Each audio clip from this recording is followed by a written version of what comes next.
Welcome to the Mindset Mentor podcast. I'm your host, Rob Dial, and I have a very special announcement for you.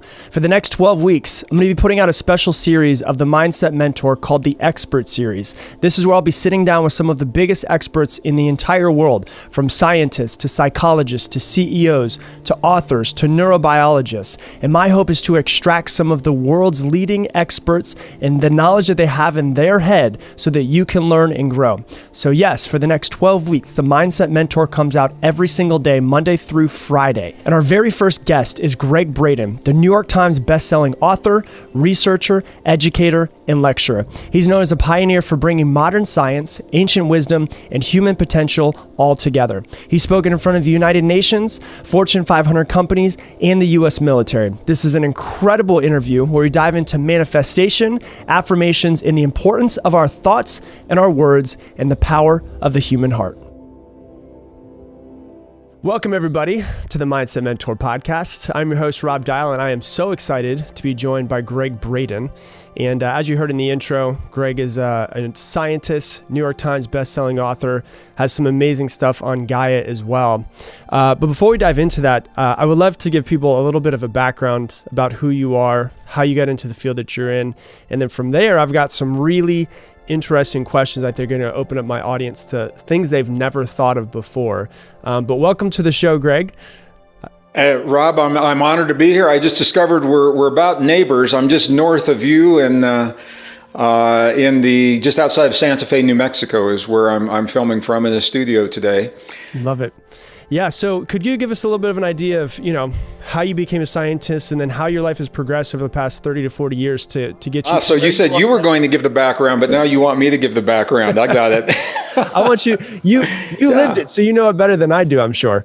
So, I don't know how far back you want to go. I was born and raised in a very conservative community in the Midwest, in the state of Missouri, northern Missouri, a rural area.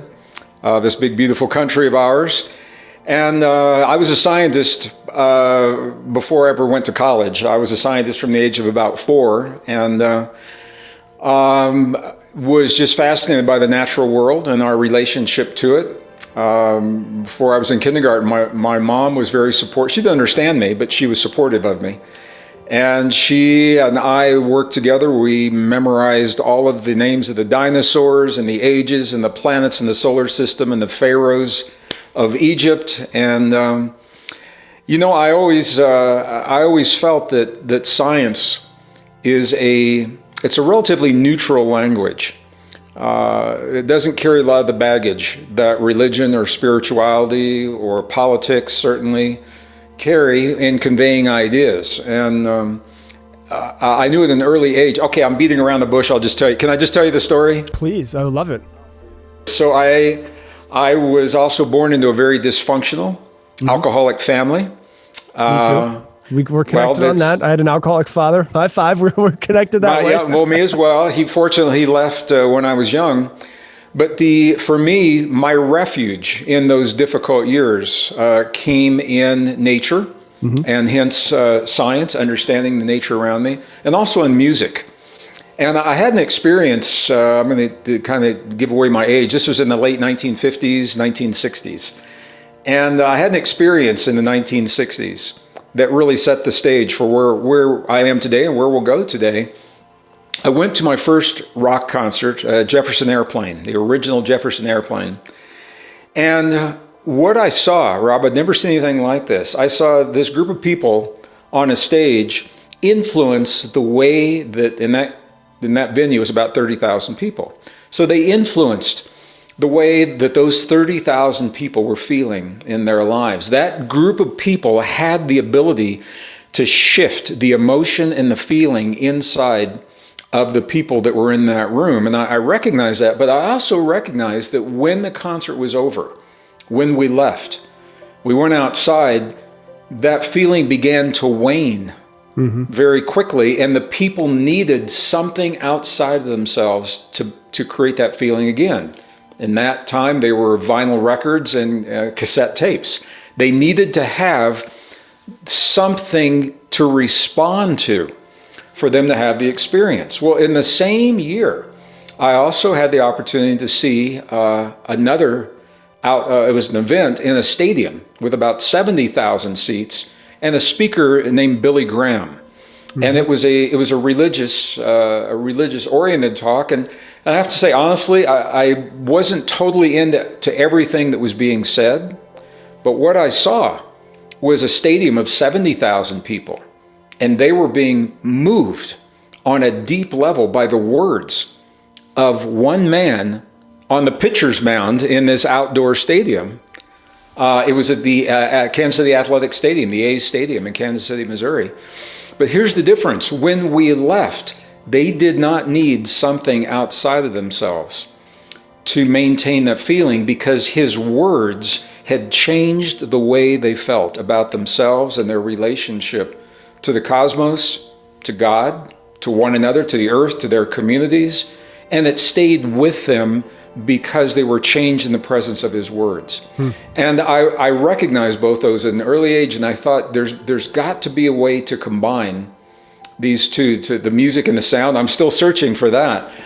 But the science gives us a reason to think differently about ourselves, and it's based on honest, truthful, factual information, if it's good science. And from that, we begin to think of ourselves differently, and we are changed in the presence of new understandings. It all comes down to our story.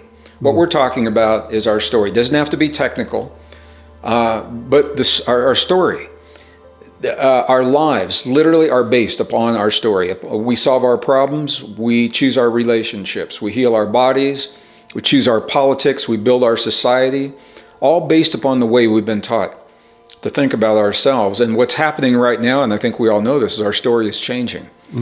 And there is a battle, Rob. There's a battle for our story. There's a battle for our thoughts, for our beliefs. There's a battle for our very humanness that is unfolding, and it's happening right in front of us. Many people don't recognize it because it is compartmentalized, but it is happening right now on the mainstream of the world stage. So I go back to those experiences as a scientist today through the eyes of what I now know. And I know that the most fundamental act, the most radical act of empowerment that any of us can embrace is to honor the deep truth of our story. Not the story necessarily that we've been coerced into accepting or believing, not the story maybe that came from our family or our religion or our education, academia or our political affiliations, but the true story of our relationship with ourselves, with the world around us, with one another, with the past, with the future, with the cosmos, and if we believe in a higher power. And in the presence of that story, we are changed, and that gives new significance to what's unfolding in our lives. It's a celebration that moves us from the fear into the freedom of self-mastery. And the science is now telling us literally the self-regulation of our own biology. What could be more powerful than to be able to self-regulate, upregulate and downregulate genes to enhance your immune response on demand, to awaken longevity enzymes on demand, to create resilience to a changing world on demand, deep states of intuition, and so much more? What could be more powerful than to awaken to that possibility now in the presence of a world that's changing faster than we can document it in our textbooks? So it's a long answer to a short question, but the science for me, I recognized at an early age that it was a language that would help me personally to understand my relationship to the world that I was drawn to, and that comforted me in times of extremes. And I think that's true for all of us today. Hey everybody, let me tell you about my favorite drink that I take first thing in the morning. It's called Athletic Greens. And here's how I start my day every day. I go to the bathroom, I brush my teeth, I drink Athletic Greens, and then I go meditate. And in 30 seconds, in just one scoop, I get 75 vitamins, minerals, and whole food source ingredients. And it has everything that a multivitamin does, but it's also got greens, probiotics, prebiotics, digestive enzymes, immunity formula, adaptogens, and so much more. And when COVID first hit, I ordered some for my mom because I wanted to make sure that it kept her immune system up, and I paid for it out of my own pocket. That's how important it was for me. So if you're looking to upgrade your multivitamin or take just one nutritional formula that's going to help you cover all of your daily nutritional bases, then you should consider Athletic Greens. Athletic Greens is getting as much high quality nutrition into your diet as possible and makes it incredibly easy to do so without the need to buy multiple products. So make an investment in your health today and try the ultimate all-in-one wellness bundle and support your immunity, your gut health, and your energy by visiting athleticgreens.com/dial. You'll receive a year's supply of liquid vitamin D for free with your first purchase. That's athleticgreens.com/dial. These days, it can be so hard to find the time to sit down and learn more. And it's not easy with the likes of social media that can be so addictive and so time consuming. So you may sit there and think, I don't have enough time to develop myself. But there's an app that I highly recommend. It's called Blinkist. Blinkist is for anyone who cares about learning but doesn't have a whole lot of time. And Blinkist takes all of the key ideas and the insights from over 4,000 nonfiction bestsellers in more than 27 categories and puts them together into 15-minute text and audio explainers that helps you understand more about the core ideas of each book. And 15 million people are already currently using Blinkist to broaden their knowledge in 27 nonfiction categories, including self-help, personal growth, management, leadership, mindfulness, happiness, and so much more. And I like Blinkist because it's short, it's to the point, exactly like I am. And right now, Blinkist has a special offer just for my audience. If you go to Blinkist.com/mindset, you can start your 7-day free trial offer and get 25% off of Blinkist Premium membership. That's Blinkist, spelled BLINKIST.com/mindset, and get 25% off and a 7-day free trial. Blinkist.com/mindset. Yeah, I love it. There's three really big points that are in there that I want to dive into. The first one is talking about the music and the experience, because we were talking right before we started. You're a musician. I'm also a musician. I moved to Austin specifically because I thought I wanted to be a musician, until I realized that what I do now fills that cup 100% for me, as far as feeling like I'm doing something good in the world, but also at the same time being able to be really creative. One thing I want to ask you about, and that I've become very aware of as I've gone back and listened to the music I used to listen to in high school. It was a lot of music from the 70s, but it was also some Ben Harper in there, and it was never like anarchy type music, but it was always kind of like forget the system type music, right? And so I've realized that, number one, I'm not good with having a boss. I can never have a boss, and I've never liked the system specifically. And I realized, oh my gosh, some of the music I was listening to actually created me to be who I am.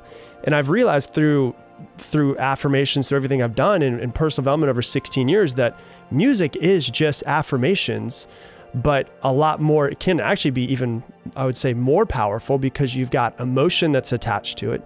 And you've also got this constant singing it in the back of your head at all points in time, versus just saying, sitting down and saying, I am powerful, I am powerful. You could have a song stuck in your head for 2 hours. So I'm curious, with you as a musician and as a scientist, what are your thoughts around affirmations and how they relate to music, and how music can actually change the person that we are based off the story we're telling ourselves in our heads? Yeah, well, those are three questions, Rob, and they're really good questions. When it comes to an affirmation, affirmations can be powerful, and for some people they're not. And a lot of people say, well, if the affirmation is so powerful, how come I'm not experiencing the effect? What scientists tell us is the average human speaks to themselves, consciously or unconsciously. We have thoughts spinning around in our brain, about 60 to 80,000 thoughts per day. Some of those thoughts are the words to the songs, and they are the affirmations. Neuroscientist Andrew Newberg tells us, Newberg is his name, I'm sorry, in his work, that a single word has the power to change the genes that create stress or relieve stress in our lives. He's telling us that something within us has the ability to shift to the very core of our expression. So we know that words are powerful. The key to a successful affirmation is that we must communicate with the subconscious part of our mind, number one. Number two, we must communicate in the language that the subconscious recognizes. And this is where, you can say, I had a friend of mine when I was working in the corporations that had affirmations all over his office, all over his computer screen. They were on little Post-it notes in the car. We would carpool in. My perfect mate is manifesting for me now. My perfect mate is manifesting for me now. That was his affirmation. And I said, do you say these things? He goes, oh man, I say them about 1 million times a day. I said, do they work for you? He says, nah. These things don't work. And I said, well, why do you think they don't work? And he said, look at me. He says, I'm an engineer. I'm a slob. He said, I wear the same clothes to work 3 out of 5 days during the week, and the bottom line, by the time he finished describing himself to me, even he didn't believe that he was worthy of his perfect mate manifesting for him now. So he was saying the words, but he was not, there was the underlying emotion, and what he was actually feeding into his system was counter to what those words were saying. So it's not enough to say the words. When we go into our most ancient and cherished spiritual traditions, those words are what become the prayers. And for many people, and I know you've heard this as well, a lot of people feel that prayer is broken, that the world doesn't work today the way it worked in biblical times, that we have lost our power and that we have no ability to communicate with a greater power, with God, with the forces around us. And it's largely because the secrets, the deep truth of our relationship, the fundamental physics of our relationship to our world have been minced and parceled and in many cases deleted from the texts, leaving us with a sense that we are essentially powerless beings. Mm-hmm. And if you are powerless, then you are a victim. And if you're a victim, you need a savior. And that savior is coming to us on a silver plate in terms of technology, in terms of political leaders. I will save you if you just do these things.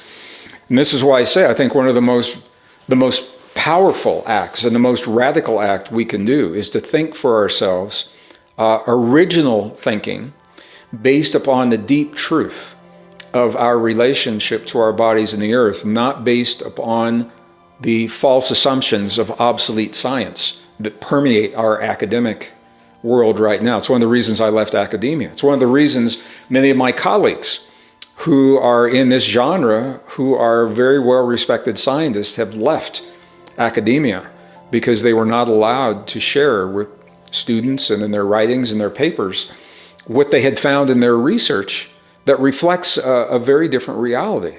Now, for me, it's good news. It's a beautiful message of hope and possibility as a sovereign biological being.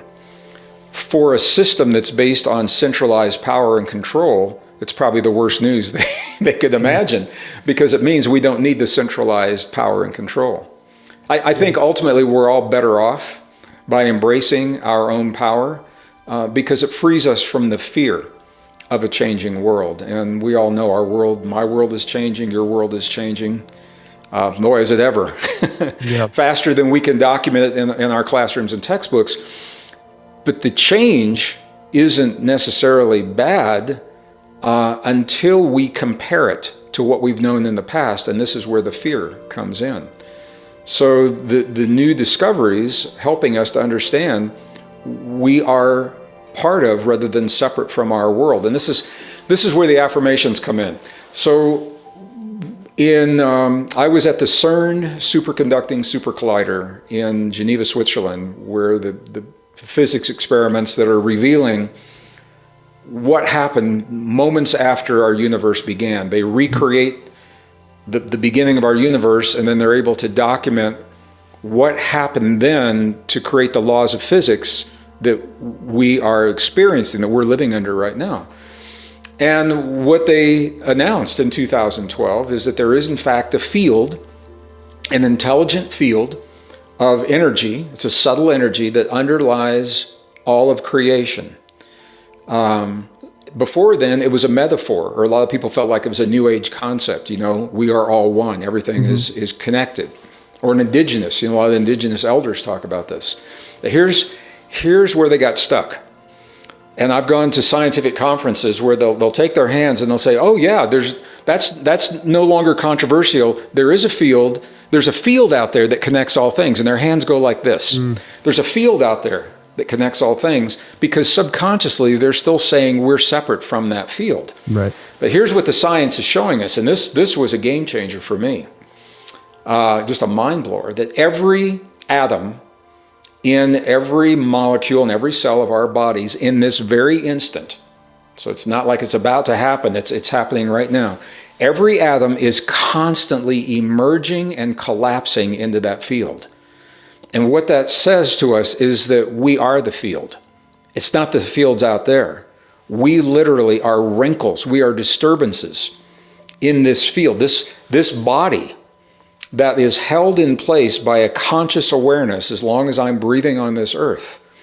I am a disturbance. I'm a localized wrinkle in that field. And what that means is that if I want to bring about change in my world, I don't have to force a change out there. I become that change. Mm-hmm. And as I have become that change, the field is now reflecting what it is because I'm part of the field. Mm-hmm. So it's a subtle, but it's a very powerful way, very different way of thinking. You're not imposing change on the world around you. You are becoming the change. So you're becoming the abundance. You're becoming the love, the gratitude, the care, the healing. You're becoming those things, and that is very different. We're conditioned to ask for them, mm-hmm. to plead for them, because we're led to feel powerless in our lives, when in fact there are modalities of ancient prayer that were edited from the religious texts in the 4th century by the church. They took out the information helping us to understand this deep relationship, leaving us powerless. And affirmations are essentially a form of prayer, or prayer is a form of affirmation, however you want to look at it, where we are communicating. And I want to be really clear, it's not about control, it's not about manipulation, it's not about imposing our will, it's about participating in the way that this field unfolds and expresses in our lives. And when you really begin to get that shift, it's subtle and it's powerful. It's not making something happen out there. Mm-hmm. And that means you can't blame what's out there for your experiences. I come from a very dysfunctional, broken family, and I had to make a choice early in life as to whether or not I would, and community, as to whether or not I would allow that to define my experience, to define my existence. Other people around me had the same experience, and they made very different choices. They today continue to blame their environment, their parents, their family, their upbringing for the sad and unfortunate things in their lives, and that's a path. Mm-hmm. It's not right, wrong, good, or bad, but we have a choice to make another path. And when we begin as a scientist, beginning to understand these relationships gave me the reason to think differently. And it also gave me the reason to test in my life if those thoughts are really true or not, what works and what doesn't. And the things that don't work, stop doing them. Quit putting the energy into them. And if the stuff works, figure out how to do even more of it. So I'm answering a couple of different questions. It's a long answer to a short question, but I wanted to lay out that foundation so we can tie into it a little bit. This is perfect. So originally, it goes back to what I love about it is we're talking about science here. We're also talking about ancient wisdom that's thousands of years old, right? So one thing that you brought in was basically Gandhi's quote of "Be the change you want to see in the world." And Bruce Lipton, who I know you're colleagues with and good friends with, in his book, The Biology of Belief, says if you look at yourself in the mirror, I'm not seeing Rob Dial. I'm seeing a collection of 70 trillion cells that listen to one central voice, and they will do what I tell them to do. So if I think to myself, oh, I'm sick, or I'm fearful, I will probably create that in my reality. Or if I think I'm healthy, I'm healed, or I'm manifesting whatever it is that I want to. And at a deep, deep level, not just saying it, but actually like the central voice believes every single bit of it, and those 70 trillion cells then change the reality that's outside of me. And I had this conversation 2 days ago with my girlfriend where I've always said it since I started getting into personal development. I tell my mom, like, I get whatever I want. Like, I just do. Not in like a cocky way, but like, I don't actually believe that the opposite of what I want even exists. And the reason why that's so powerful is because then I go and I create the reality that I want to, because the other opposite of that reality doesn't even exist. And what you're saying is scientifically it's there. And for thousands of years, they've been talking about this as well, correct?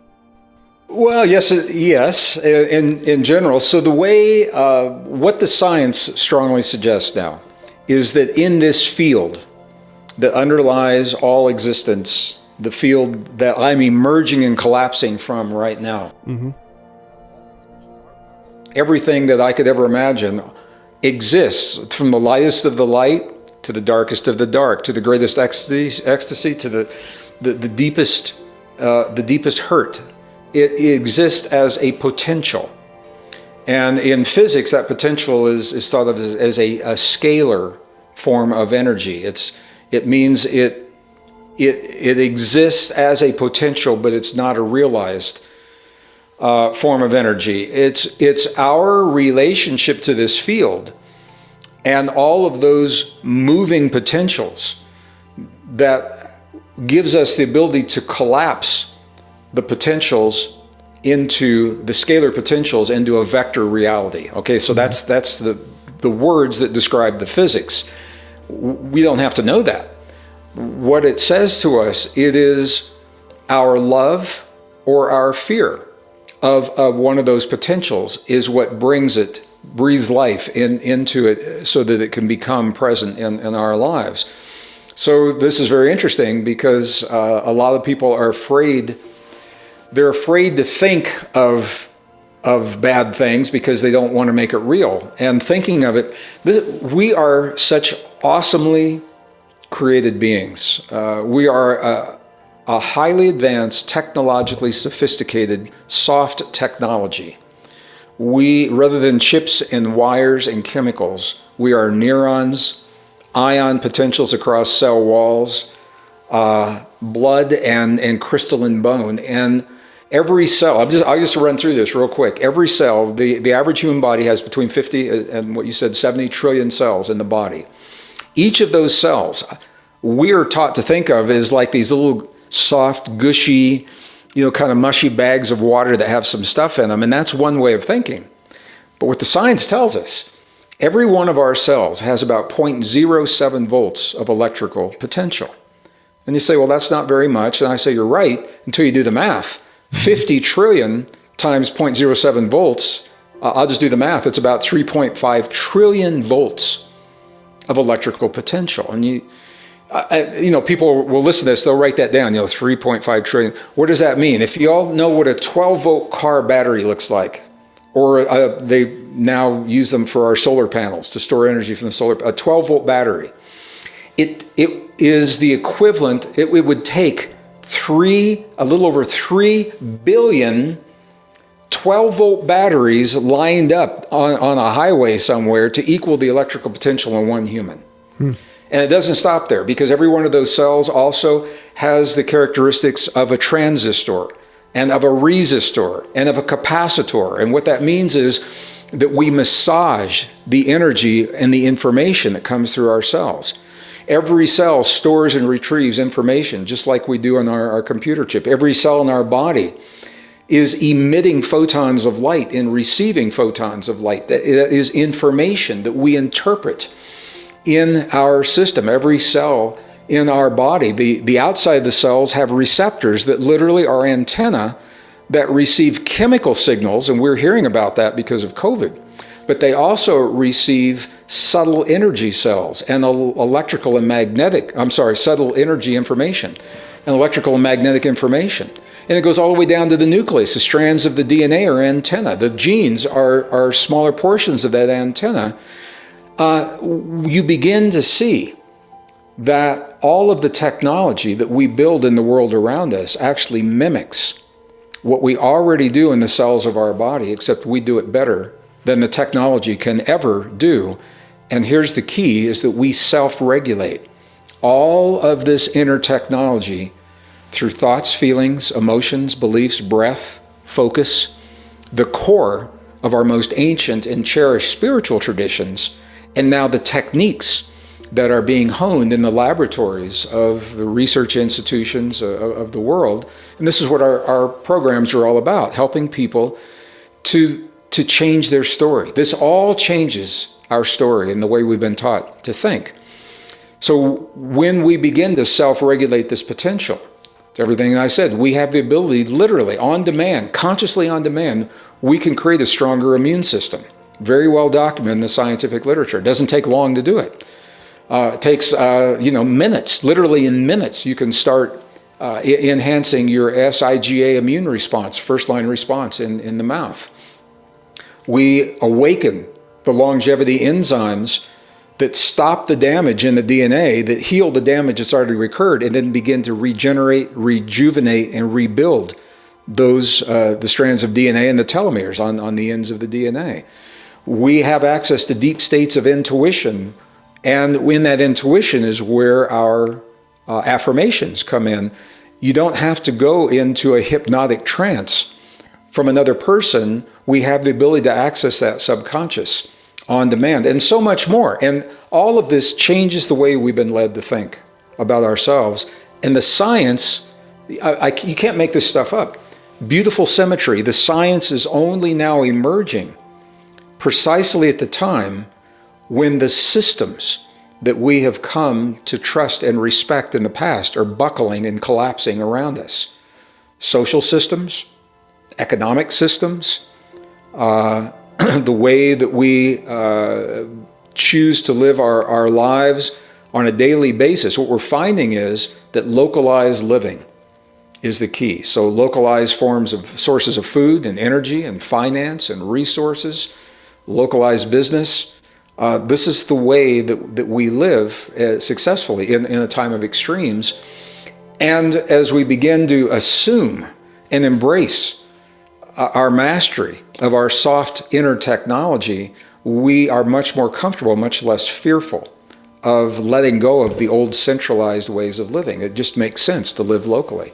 You don't need science to tell you that. Our indigenous traditions have known, this is the beauty, Rob, you don't need the science. It doesn't have to be technical. The science helps us to understand the relationships. And then we can let that go and just implement these relationships in our lives. Did you know that monotasking is better for your mental performance than multitasking? Or that by simply cleaning your kitchen, you can reduce excessive snacking, and listening to happier music can help you think more creatively? These are just a few of the fascinating things that I picked up while watching Outsmart Yourself, the brain-based strategies to a better you that's available on the Great Courses Plus. And not only am I learning something new, I'm learning something about myself, which is a great feeling, and it's super, super empowering. And with the Great Courses Plus, there's so many opportunities to learn and feed your curiosity about virtually anything. You can speak a new language, learn how to play chess, dive into the history of World War II, explore the universe, and so much more.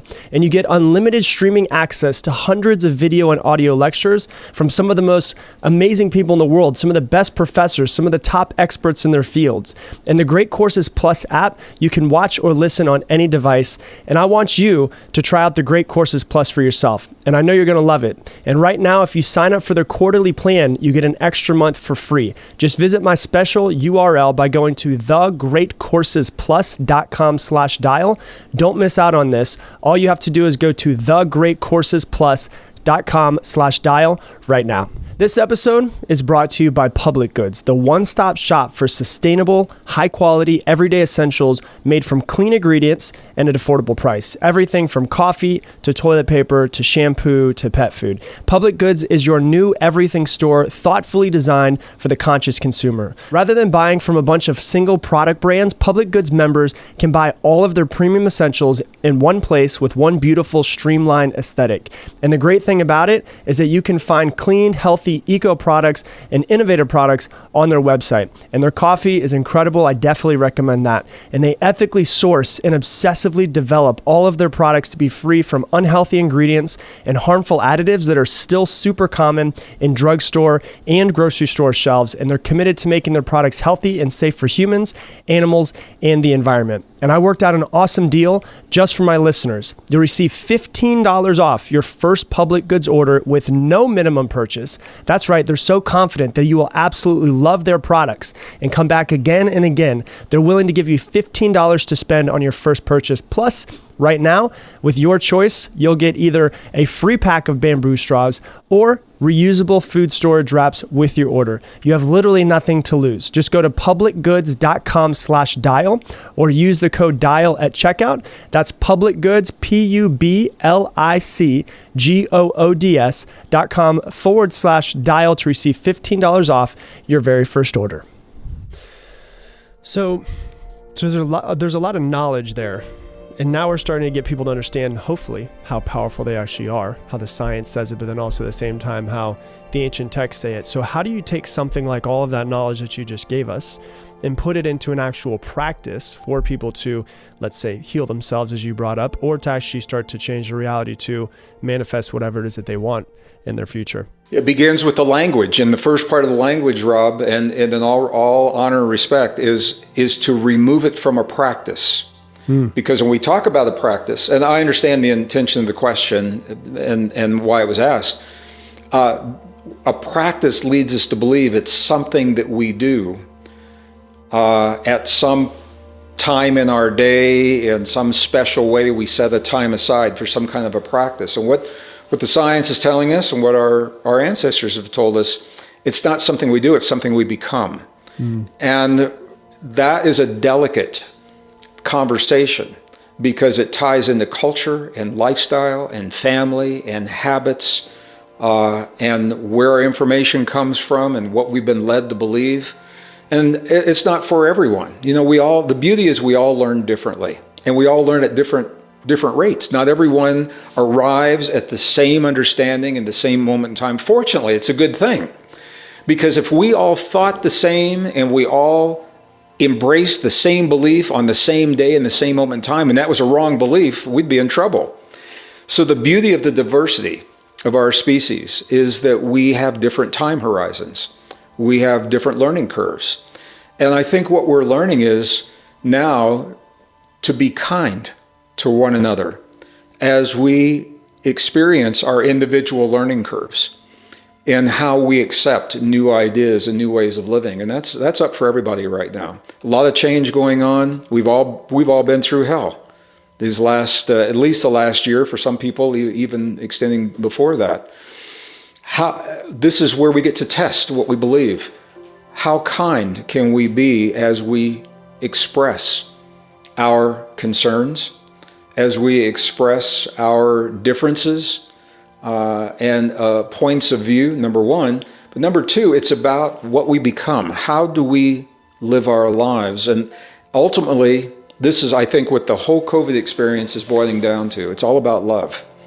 Do we love ourselves enough to live our lives in a way that allows us to be the best version of ourselves? Do we love ourselves enough to live our lives the way that supports our body in doing what our body knows how to do very well in the presence of a contagion? Science tells us we've been on this earth 200,000 years, and for 200,000 years, the intelligence of this soft technology has met the challenges that have come to our doorstep.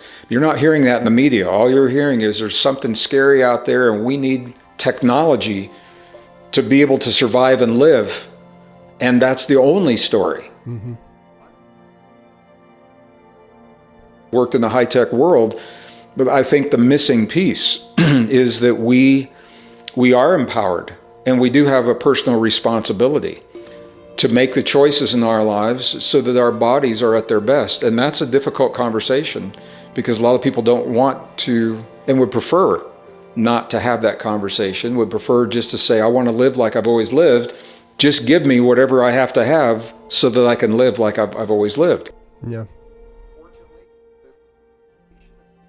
My prayer is that we are all given the freedom to make those choices for ourselves rather than having those choices imposed upon us. And we all know what that means and what I'm talking about and where that's going. So it remains to be seen where it's going to end. But this is a conversation that's up for everybody. So what's happening, Rob, this is fascinating to me. We're taking topics that historically have been considered on the back burner. They've been considered academic at best or philosophical. And all of a sudden, they are now front and center in our lives because literally, not metaphorically, literally, our very survival depends upon our story and how we think about ourselves. Yeah. I love what you said about, coming out and just being in love when there's so much fear that's out there. I put up a video literally 2 or 3 days ago on my Instagram because I was in a paint store. I was getting paint because we were painting our garage, right? And I don't watch the news ever, but they had the TV on and there was some news on the commercials, and then there was a popular talk show. There were people that were talking, and it was very blatant to me, being on the outside looking in, that this show was trying to push a specific agenda, right? So there's a couple sides. They were trying to push their side, and it was so much fear where I was like, I don't even feel good being inside of this paint store because I'm not used to this much fear being thrown at me. And it was only maybe 3 minutes. And I put up a video, and I had so much response to it where I said, like, if you are paying attention, the news and the media seems to be brainwashing you in some sort of way to either go one side or another side. And the problem with that is that, everybody wants something to change versus saying, hey, how can I actually be somebody who changes? If I want to see this change externally, I should be this change internally first. And what I said was, you've got to be very careful. There's a war for your mind that's basically going on. And the reason why is because the easiest way to conquer or to get past and control humanity is to divide, right? That's, it's the very easy part of war. If you've ever read any books on war, right? Divide them, and that's the easiest way to conquer them. And so if you say, oh, you have the left, you have the right, you have this colored person, that colored person, you have this sex, that sex. And it seems to be that what's going on right now is that they're putting sides against each other. When in reality, if someone takes a step back, they go, okay, if I live that person's life, I might believe the same things that they believe, right? And it doesn't make them wrong. It doesn't make me right. It doesn't make me wrong. It doesn't make them right. But can I look at them and say, I don't necessarily understand their point of view, but I can still love them through it? Because if anything, if we're going to survive this, what we need to be is in a place of love and not a place of fear, because fear will also downregulate our immune system, and that makes us even unhealthier, right? So you can see the divide happening right in front of you. Yeah, the idea of love means different things to different people. And that's where the answer is yes. We do need to have that. And this is why I say even before COVID, this was happening. We, as a society, and in some cases as a planet, as a global society, we were already primed for the fear. Are part of a very dangerous game and an ancient trap where we are taught to hate and fear the things that prevent the world from moving in one direction or another. So we had the 1% and the 99% and the inequities, and it taught people to hate prosperity and wealth. And we have men against women, and we've got Muslims against Christians, and Jews against Muslims. And we've got blacks against whites, and Hispanics against whites, and Asians against whites. And if you step back and look, it's about every 6 months or so, there's a new division that is introduced, and it's supported in the mainstream. And I'm not saying that there aren't problems. We got a lot of problems, but we've always been able to work those problems out in our societies and our communities. But when people are influenced through media, and there is a lot of influence. I remember when I was a kid, when I went to that Jefferson Airplane concert, back in the old days, we had 3 television stations. And they were actually news, ABC, CBS, and NBC. And they were news stations. And the broadcasters would, as objectively as they could, they would inform us as to what had happened without showing any emotion. They tried not to, or showing any favoritism in one way or another. And I remember the exception. I remember when Walter Cronkite I was in school. I was in grade school when Walter Cronkite announced the assassination of John F. Kennedy. And they let schools out, and we all went home and watched in horror the events that were unfolding. And it's the first time I'd seen a news broadcaster cry. He cried. He took off his glasses and he held his hands in his eyes and he cried, which was very atypical for a news broadcaster. And we've come so far from that. We don't get news anymore. What we have are opinions, and the opinions are for whatever reasons, they are dividing us as a nation. But it goes so deep. It's actually dividing us, the very fabric of our families. It's tearing our families apart. I know right now I have friends who I've never had any children. I've never been blessed with children. I think I'd be a good dad. It just never happened. But I have friends that are. And even at the dinner table with their kids in high school and college who get their information from one source in social media, and the parents are getting their information from another source, it's very, very different information, and it clashes so much at the dinner table, some of them cannot even complete the meal. There's so much hurt and so much anger. And what you're saying, Rob, is historically, it's a very old game, and it's being used now because it works.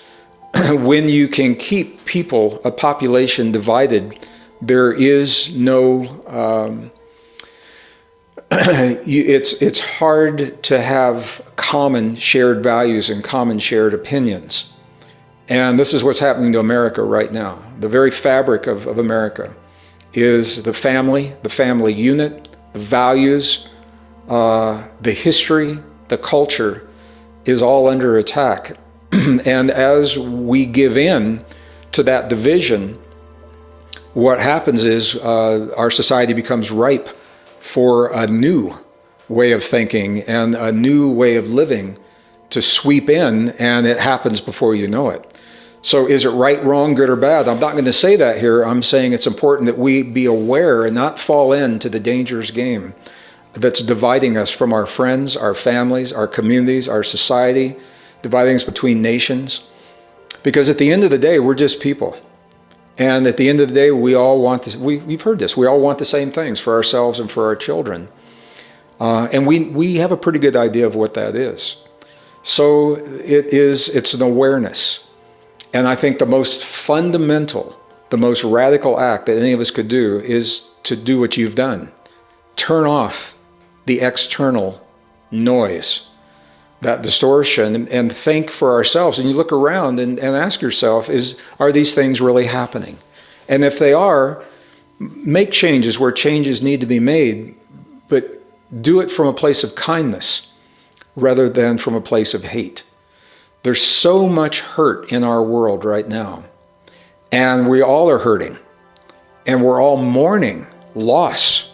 Every person on this planet has lost something. We've either lost loved ones and friends. I lost my mom to COVID right at the end of the year.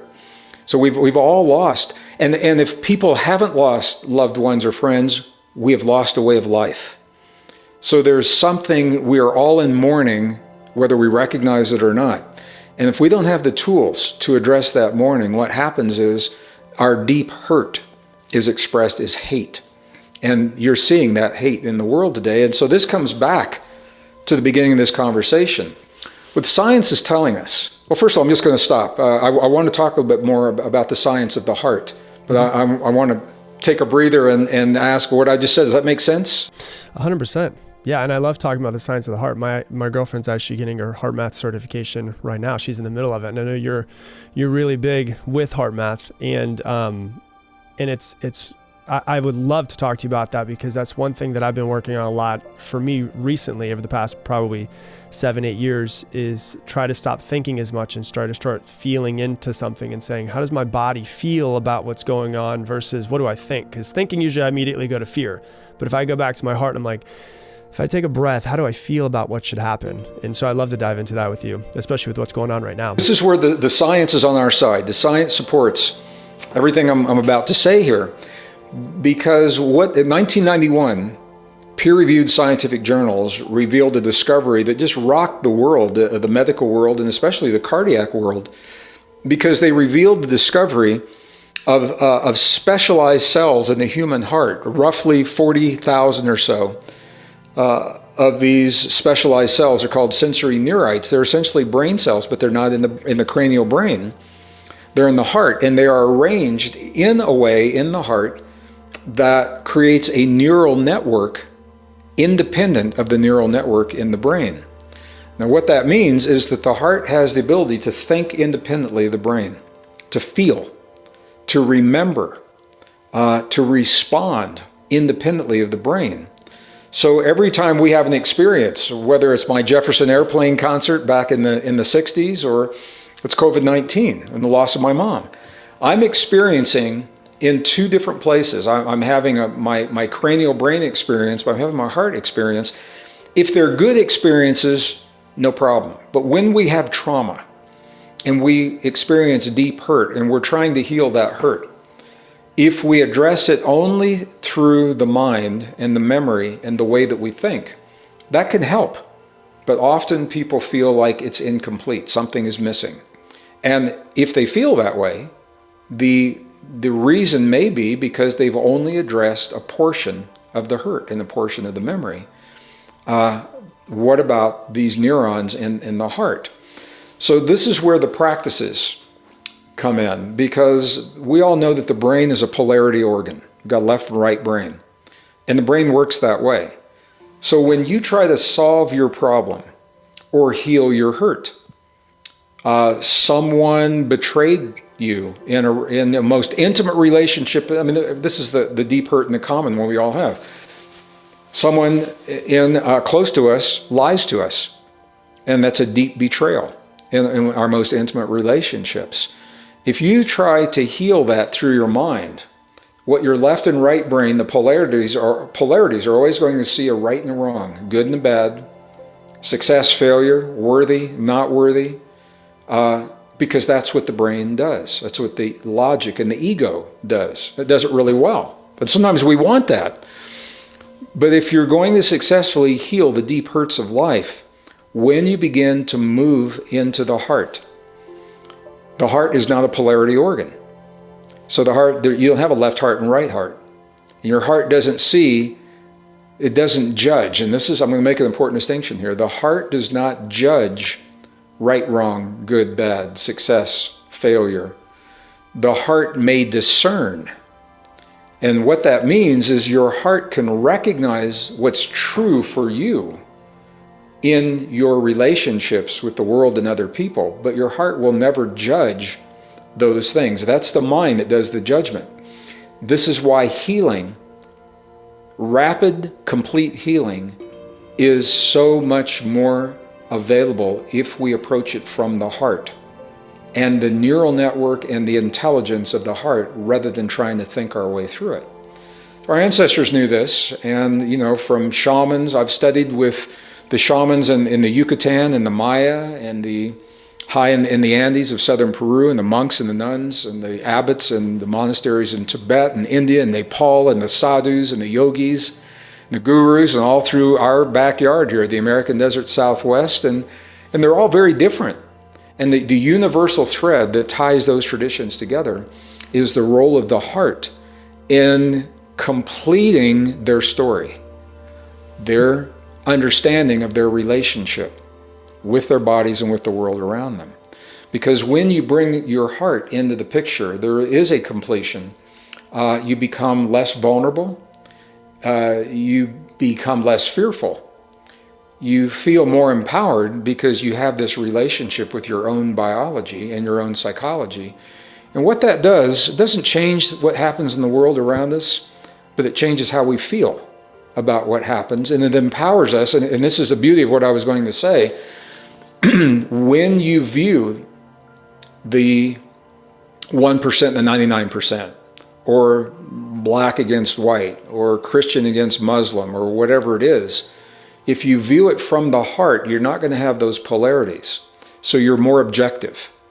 I used to use these techniques I was the youngest in the corporate boardroom at Cisco Systems. I was the first technical operations manager at Cisco Systems.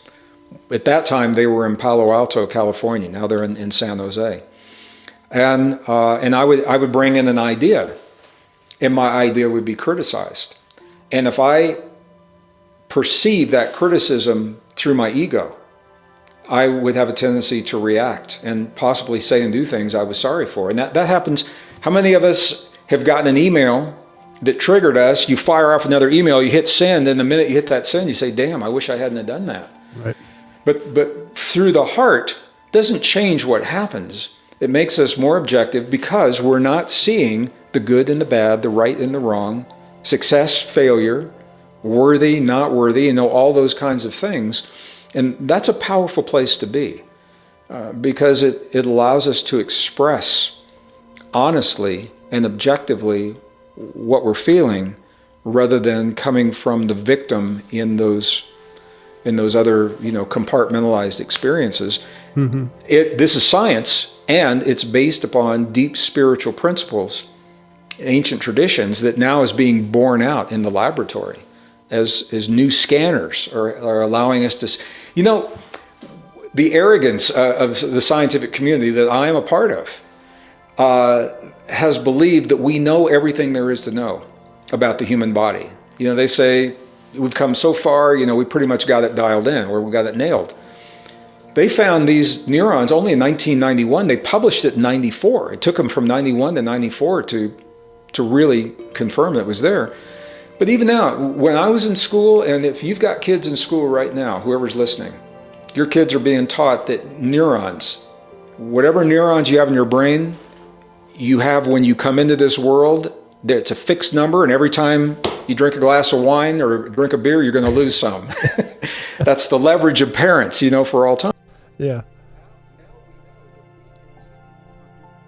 New neurons from a very specific part of our brain until the last breath that we take on this earth. We are constantly producing new neurons, and there are epigenetic factors, lifestyle factors that we can choose to, like diet, like exercise, like breath, like focus, like relieving of stress and things like that, and specific nutrients and supplements that will support that process. Stem cells.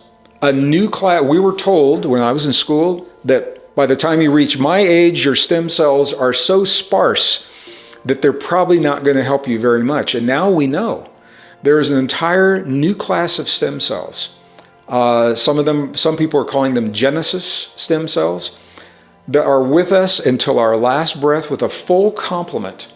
They can actually become other stem cells. Wherever we need those, it's not that they aren't there, we access them in a different way. And as we learn through epigenetic factors, and as we learn to access those stem cells, it changes the way we think about healing, regeneration, rejuvenation, and longevity. So the arrogance of science, thinking they already know everything there is to know, is giving way to new discoveries that are changing our story and empowering us with a very, very different way of thinking about ourselves. And it's all happening now when the world is changing and we need this new story. Love that. Well, I know we've only got a couple more minutes left together. I don't know. Did our time go by very quickly? Well, it did. Fast. Okay. We only got a few minutes. I feel like that was 10 minutes of us talking. We went through it quick, but with all that we've covered, the science, the ancient wisdom, all of that stuff, and all the stuff that's happening in the world right now, from your side, I mean, what do you recommend after all the stuff you've taught so far that people do with all the stuff that's going on right now in the world? Well, first of all, I want to say I've never been more optimistic about the world in general, and because now we know what works and what doesn't. And it takes one generation to be in the place where we are right now. So I want to invite our viewers and our listeners to consider what a powerful being it takes to be where we are right now. It takes a very powerful being to live in a world that is buckling and collapsing under the weight of not being sustainable in the presence of the change. We were living the way we were living, and it was working in that world. That world just changed, and now the way that we've been taught to think and live, the places where it's unsustainable, that is what's breaking. So it takes a very powerful being to live in a generation where that change is happening. The old world is falling away, but the new world is not quite in place. And we're in between. It takes a powerful being to be here and not get lost in the fear of the uncertainty. And I think the thing for me that seems to be what's up for all of us right now, we don't know what's going to happen down the road. And I wouldn't even try to predict what's going to happen because we're creating it right now. If we can embrace the deep truth of the human story, the new human story that's emerging, who we are, and the potential, this extraordinary potential lives within us. Number one, that is a technique. To change your thinking changes the chemistry in your body. It changes your resilience to life. So it's not a passive act. It is perhaps one of the most radical acts that any human may ever embrace, is to accept the ability and the power to think for yourself and to base your new thinking upon what the best science of the modern world is telling us about ourselves. So that's number one. Number two, we don't know what world is going to emerge.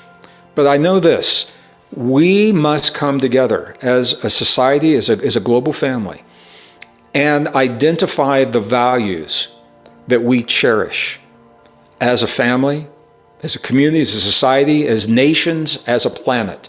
We've got to identify these fundamental values, values like freedom and creativity and imagination and life and so many more, and bring these values front and center so that they become the foundation of every policy that is enacted, of every law that's passed, of everything that we choose in this emerging world. And if we allow these values to be the foundation as we move forward, we cannot go wrong.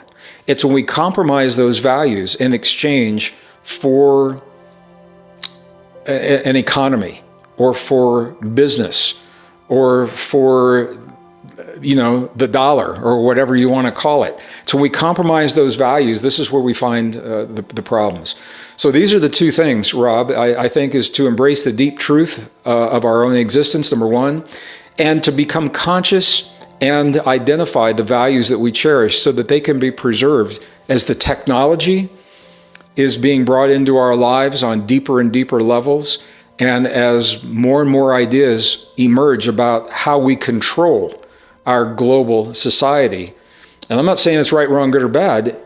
If it benefits everyone, it could be a good thing if our values, our most cherished values, are honored. And it's when we discount those, in the past, history tells us that's where we get into trouble.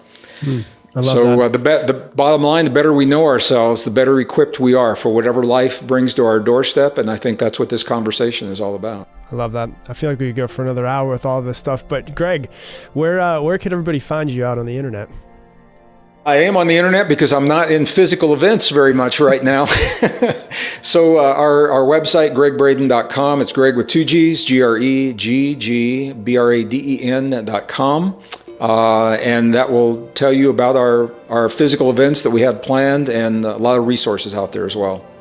Thanks. Hey, Rob, this first time we worked together, I want to let you know how much I appreciate the invitation, how much I appreciate your trust in me with your community, because some of them have probably never been with me before. And I'm going to send my love to this big, beautiful community. And wow, what a juicy time to be alive. I can't wait for our next. I look forward to our next. Yes, I appreciate you, man. Thanks for being here. All right. Thanks so much. Take good care. All right. Have a good one. You too. Hey, thanks so much for watching this video. If you want to learn even more about mastering your mind, click right here and watch this video as well. What if I told you that in 10 years from today, you will have a life that you absolutely love, like the perfect life? Would that excite you?